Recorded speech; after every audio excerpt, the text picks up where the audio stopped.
Hi everyone, I'm Red and welcome to the Inner Circle.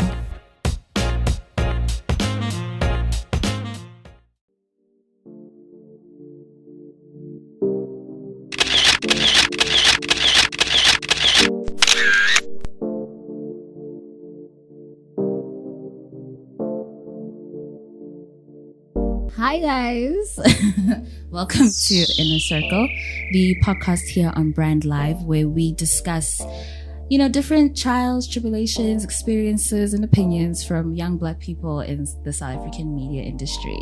Today I am joined by Modupe. Please introduce yourself to the listeners. Okay, my name is Modupe Oloruntoba.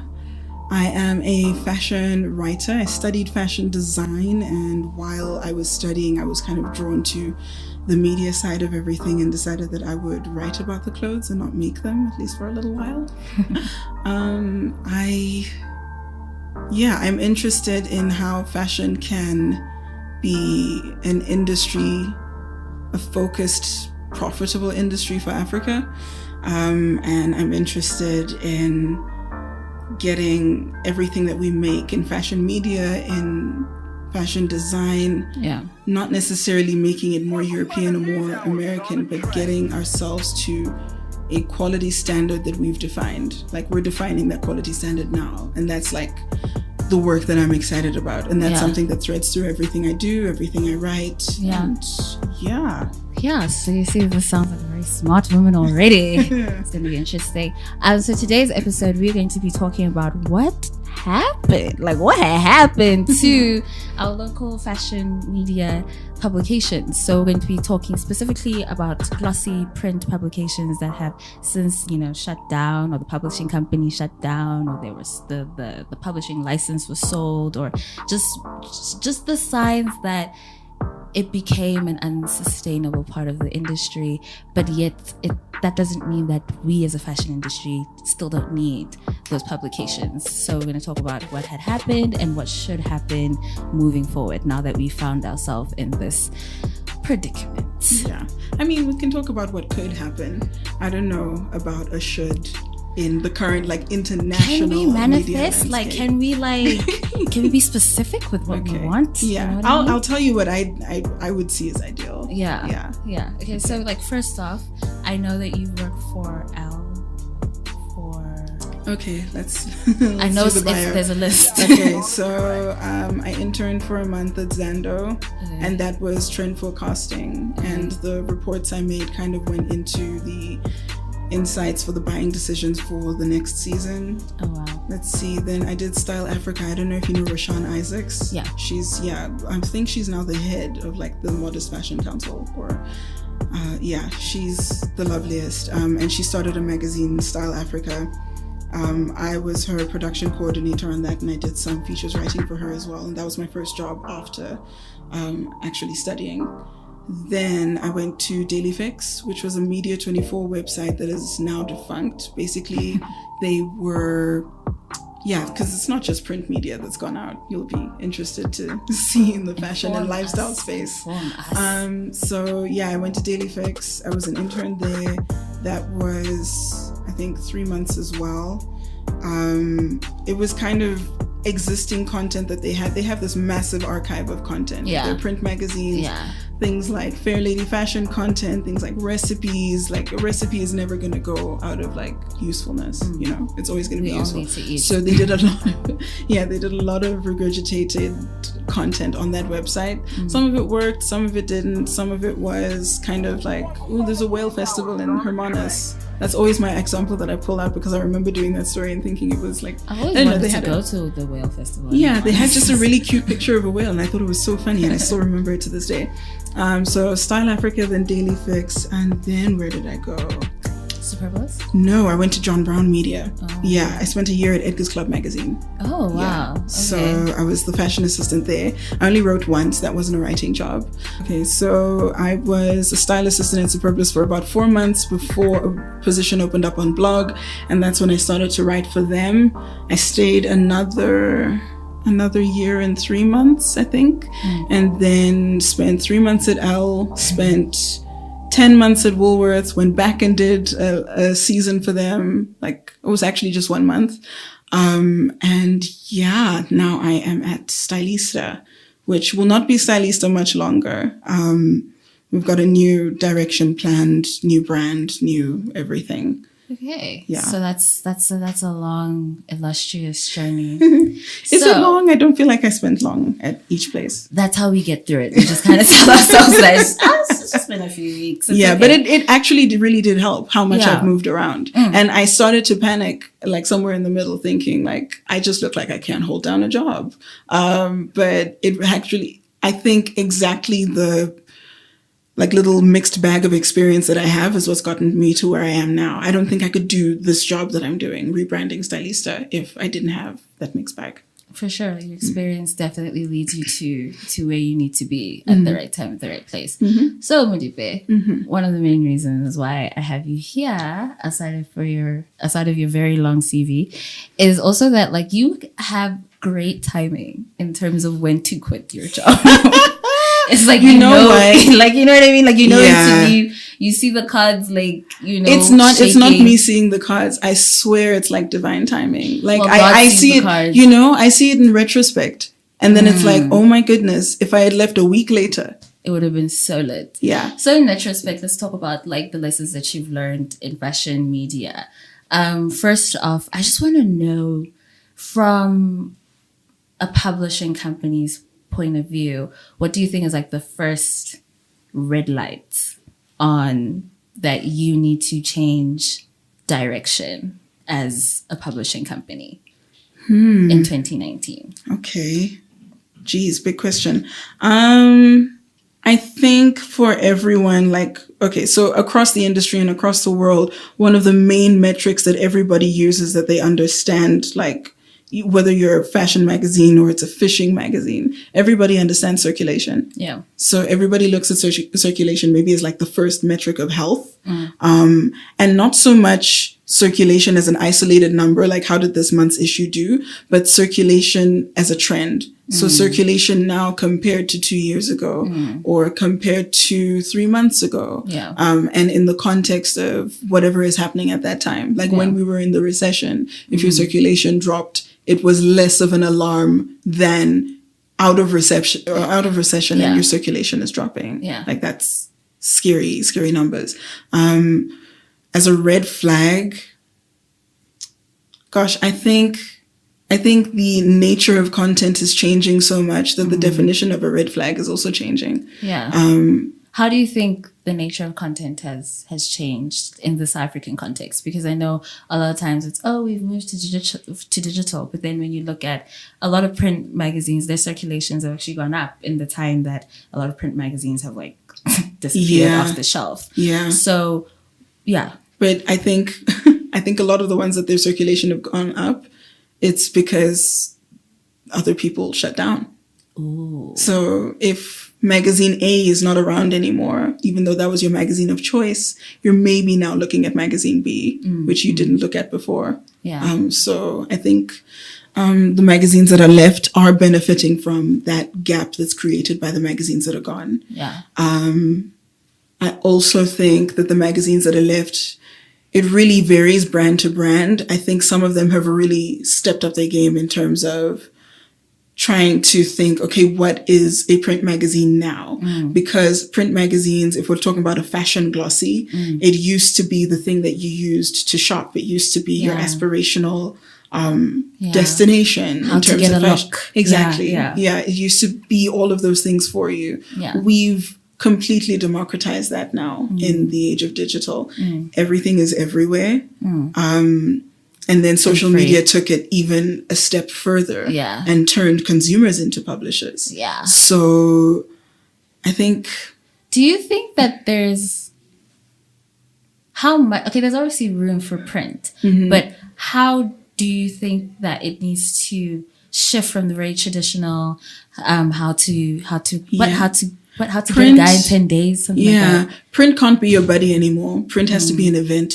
That's how I see print now. Yeah, it has Like, like a your buddy is or, online. Your buddy is Who, What, Where, and Pop Sugar, and the websites that you visit every day that have bite-sized content for you to consume in the 5 minutes that you have to consume it.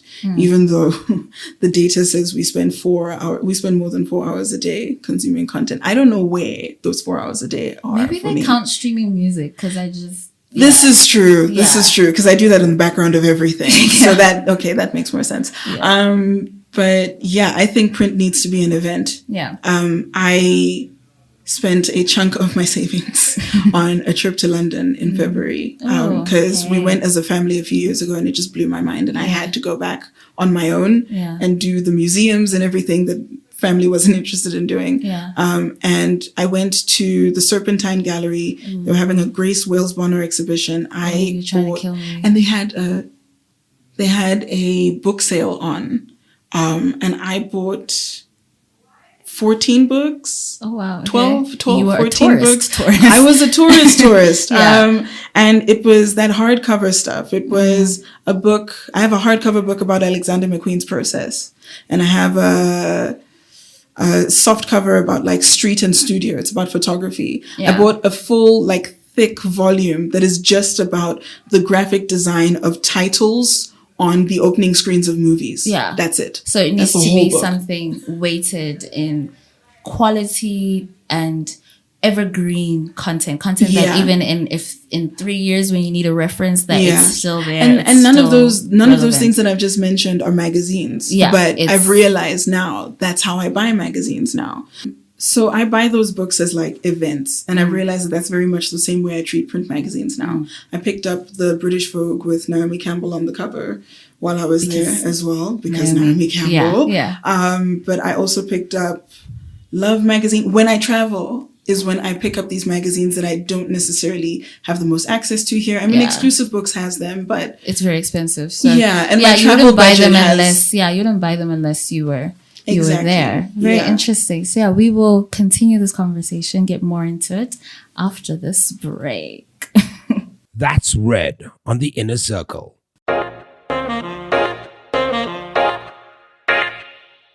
Podcasting, the practice of using the internet to make digital recordings of broadcasts available for downloading to a computer or mobile device. Or, as they say in South Africa, a fantastic way to tell a good story or to bring your brand to life. To find out more on how podcasting can change your brand, speak to us at brandlive.co.za. brandlive.co.za. We bring your brand to life. Shut up and sit down. This is The Inner Circle on brandlive.co.za, hosted by me, Red. And every week, I will be joined by a young media professional to basically try and figure out this mess our industry is in, guys. In the meantime, follow me, Red_MOS on Twitter or Red is Gonna on Instagram, and let's just try and figure this shit out together.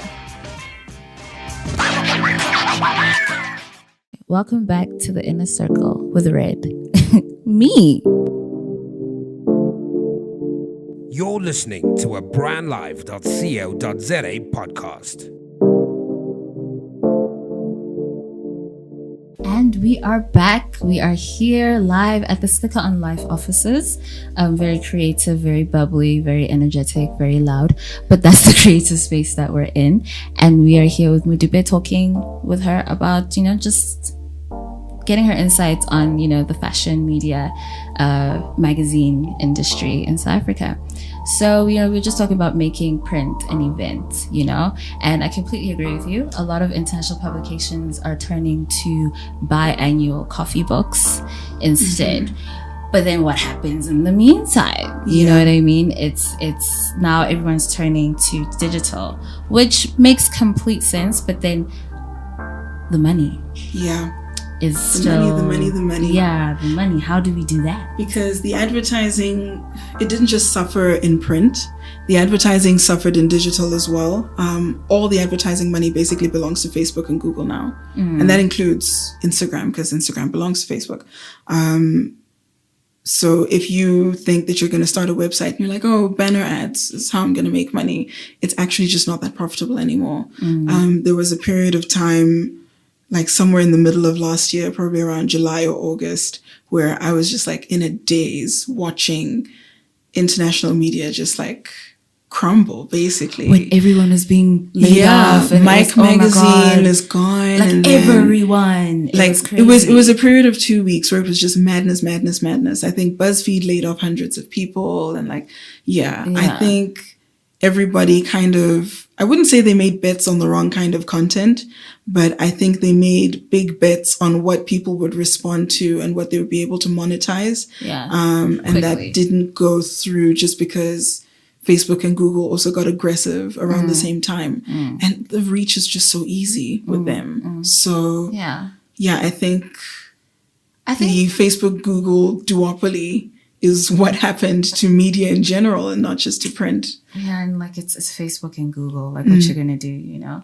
I think that what I'm getting from you is right now is that a lot of media, print media, fashion media needs to restructure how they make money, because we really can't depend on advertisers who, even the brands themselves in the South African context, don't have as much money to blow on digital campaigns as they should, or as their international sections of the brand.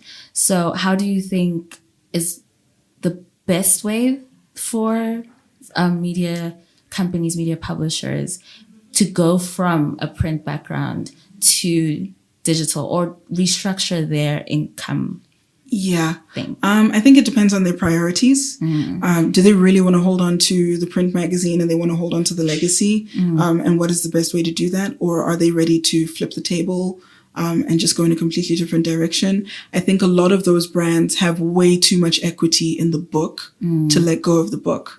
It makes sense to me that you wouldn't let go of the book. It also makes sense, though, that you need to kind of transform what you're doing with the book, and then also get off the book and get in touch with people.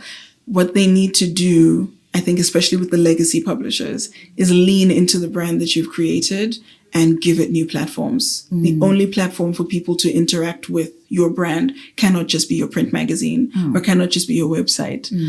You'll see it in Vogue creating conferences and creating things like Fashion's Night Out. You'll see it in, who else has gone into events? Cosmo has gone heavy into events internationally, and they're starting to do so locally as well. They have whole beauty conventions. They've got Cosmo Hustle. Was the Beauty Revolution a Cosmo event? I know they were there. They're part of it. Okay, So that's the kind of thing that brands need to lean into now. So I think when you look at a publication or a publisher that's coming up now in like 2019, for example, I would say a great example is Bloom, the Bloom organization. They have, Instagram is basically their homepage, and they publish content, but it's very bite-sized. It's for Instagram first. And their brand is the Instagram account, but it's also a conference. It's a day-long conversation, Women in Bloom. Oh wait, I don't think it's day-long. Live streams, there's newsletters, there's all these things. Exactly. So, but then for me, being the 23-year-old person that has always been on the internet my whole life, that's like, oh yeah, of course. Like, why wouldn't you do that? Why don't you diversify? Like, why don't you do that? So from your observations in all these companies that you had great timing to leave by, why in a South African context have they not done that? I think a lot of people, I wouldn't say they thought about it too late. I mean, I know their teams didn't think about it too late. Everybody talks about this all the time. I would say maybe, I don't know, the people holding the purse strings thought about change too late, or could not see how they could make the brand live on another platform. Like, if I can't convince you of Marie Claire, the podcast, like, there's nothing to be done about going onto that platform. You see, that's a given for me. Like, yes, Marie Claire should have a podcast. Marie Claire should absolutely have like a feminist political podcast. They should do something. They should do something. Yeah, like the cut on Tuesdays. I hate to keep making American examples, but like. But in the world of fashion media, like they have it on lock. I've been obsessed with fashion across the capitals, but specifically publishing in New York. Like when Next level. like people think you idolize America or you do. I don't care about the rest of America. Sorry. I don't even know what they're going through. I think, what you're saying is also, to me, what I hear is when you don't have examples to look up to at home, you have to look outside. New York publishing was the dream. New York publishing, like that whole world. I'm still obsessed. Like other people watch Housewives and Bachelor. Yeah, and Love and Hip Hop. I watch those people's like egos play off of each other. Like when Vanity Fair disinvited the New York Times from their Oscars after party. I was reeling. I was sitting there like enraptured. I was like, give me more, give me more. I've watched that world for so long and like gleaned best practice. So not just the gossip bits, which are fun, but gleaned best practice and seeing even their brands struggle to find their foot in the new world. Yeah. Like, I think we all study international industries because we don't have really the choice. So given what you study from international industries, and like you're saying, what we're going through is not unique in South Africa. It's just that it like showed up at the worst possible time for us. And it showed up in a market that's changing so rapidly. Like everyone's markets are changing, but South Africa has always been such a fragmented market, like such different perspectives, diversity to the point of overwhelm if you are trying to like put something out there on large scale. Yeah. So I think that's always been something for us to struggle with more than the others. Yeah. That is what I say would make our situation unique. That because you're right. Because like we would, let's say we have Fair Lady, but Fair Lady is quote unquote for white women. But then we have True Love, and that's quote unquote for black women. We don't have a publications, or haven't had a fashion publication that can really say that they catered to in multiple ways until digital. I might be biased, but I think that's where Elle was headed.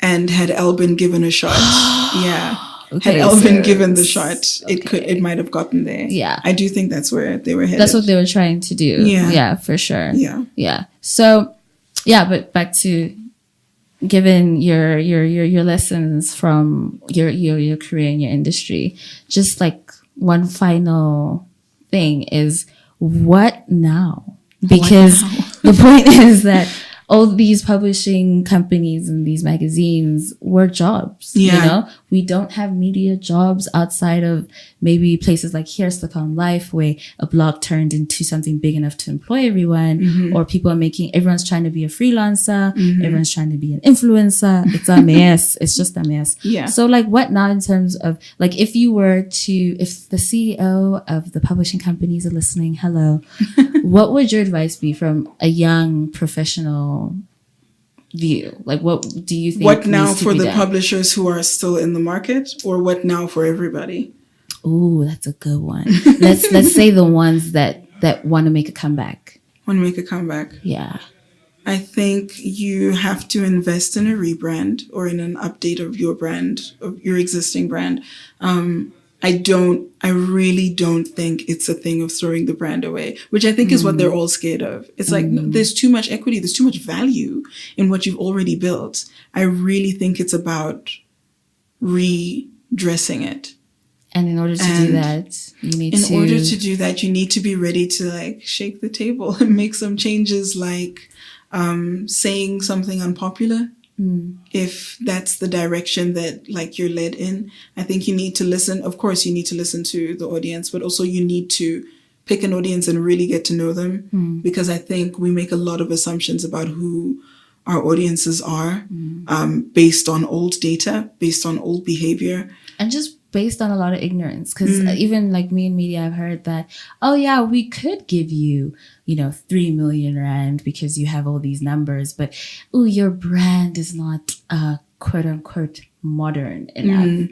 So we're going to give it to this publication that hasn't made money, but looks cool on the website. Looks cool on their website. Yeah. Perception is, that's a human disease that happens on every level and everything. So I think, What I've been telling people about like the state of things and what now, I was like gutted last year with everything that was happening. I was gutted to the point that I was like, I think I need to exit this fashion media thing while it sorts itself out, and I need to go teach English in Thailand for a little bit and earn some money and take a break. You weren't the only one filling out those forms. You know? Yeah. And I took a little bit of a break toward the end of the year. And on that break, I started to see it as this situation where a whole lot of beautiful, like legacy architecture, it's gone. It's just bulldozed. Yeah. Right? And we can cry about what's fallen, or we can see this as a plot to build something new. Yeah. Like a purge. Yeah. I don't want to say purge. That's like so violent sounding. They're not being pushed out. It wasn't nice. Yeah, it wasn't nice. Really, yeah, no, it was painful stuff. But I think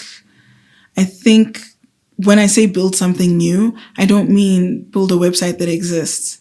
I mean, we really need to be investigating the models, not just the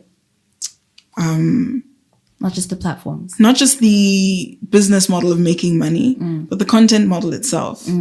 I think people are tired of the overwhelm. I think people are tired of the BuzzFeed 15 articles a day. Yeah. I think people are also not ready to read 3,000 word articles on the Paris Review. Yeah. I think we need to get to know people and really see what serves them now. Yeah. And be ready for that to not look like anything that you can reference, and still go ahead and trust it and give it a shot, which is expensive and risky. But when like everything's been bulldozed, what the hell have we got to lose? You know? That's a great question. That's kind of how I see it. To lose, actually. Yeah. Yeah. So, Modupe, and my final question is, do you think that, like now, because we're talking industry-wise, business-wise, right? And we also need to remember that these are people, these are jobs, these are individuals. And we also know that South African society has a lot of little hang-ups that really hamper our growth. So I just want to know, between like the executive levels, the people with the purse, the people with the checks, and the people who are producing the content and are like what you're saying, they know what people want these days, and they know what people need, and they know how people interact with content. They're trying to experiment and see how people respond to stuff. Yeah, exactly. Why, like if you work for the same company, what do you think the problem is? Like, why aren't they listening? The problem is the same as like in any other business. I don't think it's just media that suffers from that, where you've got people with power and experience and influence and like people holding the purse strings, who got there when media worked a certain way, and media doesn't work that way anymore. And the rules that they've always known to play by are completely out the window. And so trusting this new world that they did not operate on the ground in, that they didn't come up in, it's difficult. I don't think it's a communication problem. I think it's a trust problem. I think, I don't know, Jonathan Newhouse he's one of the, I think he's the head publisher of Condé Nast. You find that at Condé Nast, the editors-in-chief have a lot of sway. Yeah. You find that here, that's not the case. Yeah, you have a salary. Yeah. Yeah. Whether that's Condé Nast here, which is like under independent media, or it's the Hearst titles, or any of them. Yeah, it's at ASOC. Yeah. I think editorial is to one side, and shareholder priorities and executives who decide if you can hire an extra intern or an assistant or even an editor are on the other side. I think that's a really black and white way to see it, and there's way more gray than that. I know that the publisher at ASOC, at least I think it was at ASOC, she's really hands-on and understands really what's going on in the world and everything, but that doesn't make this difficult print landscape any easier to navigate, the fact that she's on the ground. But I do think that that's something that they contend with in terms of the urgency of change. Like the time that it takes to convince someone old school to get on board with new school. It's time that they can't afford, and that's been shown, you know. So hopefully they'll start sitting around one table and having one conversation. Yeah. Because like you're saying, I think you're right that it's always like this person comes in on the last day instead of coming in 2 days before. I do think what we're going to see though is more publishers coming in like toward the end of something, but to buy it. So a lot of these publishing houses were built on the brand equity of an international title, like Marie Claire or a Cosmo or an Elle or anything like that. They were built on that kind of equity, and Dallo Media is actually the exception, having built Destiny themselves. So they bring that in, and that's what they use to like. It's the foundation kind of what they're building. It's the cash cow. Exactly. Yeah. So now that that's gone, I think they're going to be looking for example, I can see a publication house, a publishing house or a media house of some kind wanting to buy like a Slicker on Life. No, the thing is, they would come in for these kind of businesses now. You're actually talking about this. Like that's where they should be going, and I think that's part of the next step. It's let's invest in what we already have that's working instead of always trying to bring in rules and regulations that don't fit us anymore. Because once they get to the point where it's all the things that they recognize are no longer available to them, they're going to be forced to look at the unfamiliar and actually understand and study it. Yeah. Okay. Cool. Okay then, thank you so much for joining us, Modupe. Thank you. I hope that our listeners had a very informative, thought-provoking, open your mind chakra a bit. Yeah, I hope I was helpful. I think you were. Thank you so much for tuning in here on brandlive.co.za. Please be sure to follow us for our future upcoming episodes. Follow me, Red at red__MOS on Twitter. And Modupe, do you want to give out? I am driving Miss Dipsy, but Miss not MISS, it's just MS. So that's driving MSDUPSIE on Twitter and Instagram. You're such a writer. Like you just like spelt her whole at. But yeah, thank you so much for joining me. And I hope everyone tunes in for the next one. Great. Yeah.